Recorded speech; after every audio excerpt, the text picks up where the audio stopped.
সেই নিষিদ্ধ সংগঠন তালিকে জাওরা লীগ নাকি তারা তাদের প্রতিষ্ঠা বার্ষিকী পালন করবে। আর আমরা জুলাইয়ের যারা অংশগ্রহণ কর্মী ছিলাম, যারা জুলাইয়ের রাজপথে নেমেছিলাম, তারা কি হাতে চুরি পরে বসে থাকবো? খুনি হাসিনার ভিডিও বার্তা যেন বাংলাদেশে না হয়। আমরা জানতে চাই কারা তারা যারা খুনি হাসিনার ভিডিও গুলো প্রকাশ্যে আনে। চৈতি চক্রবর্তী সে কে ছিল? সে একটা আওয়ামী লীগের দোসর। অসংখ্য হিন্দুবাদী আছে, ইসকনের দালাল আছে, যাদের দুই জায়গায় নাগরিকত্ব, একটা হলো বাংলাদেশে আর একটা হলো ভারতে।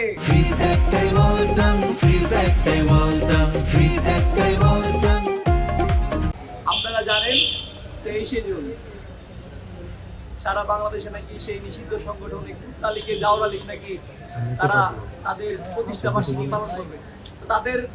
তাদেরকে বলতে চাই, আপনারা প্রতিষ্ঠা বার্ষিকী পালন করবেন। আর আমরা জুলাইয়ের যারা অংশগ্রহণ কর্মী ছিলাম, যারা জুলাইয়ের রাজপথে নেমেছিলাম, তারা কি হাতে চুরি পরে বসে থাকবো? প্রিয় ভাইয়েরা আমার, আমরা দেখি সামাজিক যোগাযোগ মাধ্যমে বিভিন্ন সময় এই খুনি হাসিনা থেকে শুরু করে বিভিন্ন আওয়ামী লীগের প্রেতাত্মাদের এই ভিডিওগুলো সামাজিক যোগাযোগ মাধ্যমে আমাদের কিছু নিউজ চ্যানেলের ভাইয়েরা পাবলিক করে।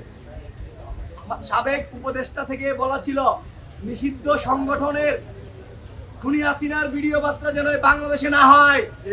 আমরা জানতে চাই কারা তারা যারা খুনি হাসিনার ভিডিও গুলো প্রকাশ্যে আনে। আমরা তীব্র প্রতিবাদ দিন জানাই। খুনি হাসিনার যেমন এই বাংলাদেশে দাম নাই, খুনি হাসিনার কথারও এই বাংলাদেশে দাম নাই।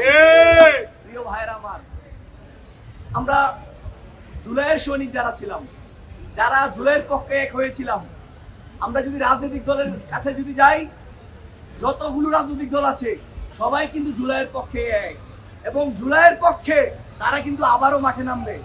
কাজে এই ছাত্রলীগের এইসব হুঙ্কার, এগুলো ভাই আমরা আমাদের গুনাই ধরি না। একই সাথে আমরা মনে করি ছাত্রলীগ, এই খুনি লীগ, এই গুন্ডা হাসিনা বাহিনী বিভিন্ন ভাবে এই লিক হয়ে বিভিন্ন এজেন্ডা বিভিন্ন গোষ্ঠীর মাধ্যমে দিয়ে তারা প্রকাশ করে। আমরা খেয়াল করেছি চৈতি চক্রবর্তী সে কে ছিল? সে একটা আওয়ামী লীগের দোসর।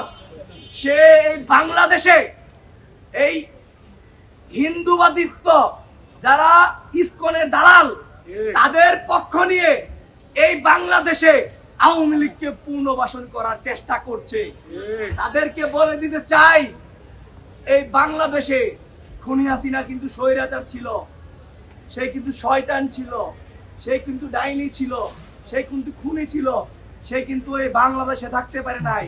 কাজেই এই খবর চৈতালি চক্রবর্তী সে কোনখানকার কি প্রেসিডেন্ট হয়ে গেছে, তাকে এই বাংলাদেশে থাকতে হবে, তাকে এই বাংলাদেশে রাখতে দেওয়া যাবে না। সে যদি বাংলাদেশের নিয়ে চক্রান্ত করে, বাংলাদেশকে নিয়ে যদি চক্রান্ত করে, বাংলাদেশের যদি ভাবমূর্তি নষ্ট করে। প্রিয় ভাইয়ের আমার, আপনাদের মাধ্যমে আমরা দুইটা মেসেজ দিতে চাই। প্রথম মেসেজ হচ্ছে, অসংখ্য হিন্দুবাদী আছে, ইসকনের দালাল আছে, যাদের দুই জায়গায় নাগরিকত্ব, একটা হলো বাংলাদেশে আর একটা হলো ভারতে। তাদের মেইন নাগরিকত্ব হলো ভারতে, কিন্তু বাংলাদেশে সেই হিন্দুবাদীদেরকে উস্কানিমূলক কথাবার্তা ফেলে তাদেরকে দিয়ে বিভিন্ন রকম পায়তারা চালায়। তাদেরকে বলতে চাই, নাগরিকত্ব এক জায়গায় রাখুন। এই বাংলাদেশে আমরা বৌদ্ধ, খ্রিস্টান, মুসলিম, হিন্দু সবাই মিলেমিশে বাস করি। হিন্দু ভাইদের প্রতি উদারত আহ্বান থাকবে, আপনারা পরিচয় দিবেন, আপনারা বাংলাদেশী। বাংলাদেশের স্বার্থে আপনারা কথা বলবেন, এই বাংলাদেশের পক্ষে আপনারা কথা বলবেন, বাংলাদেশের ন্যায়ের পক্ষে কথা বলবেন। আপনারা এই ইসকনদের পায়ে পা দিবেন না, ভারতের পায়ে পা দিবেন না। প্রিয় ভাইয়ের আমার, আগামীকালকে মিছিল হবে, তারা প্রতিষ্ঠা বার্ষিকী পালন করবে, আমরা সেটা হইতে দিব না।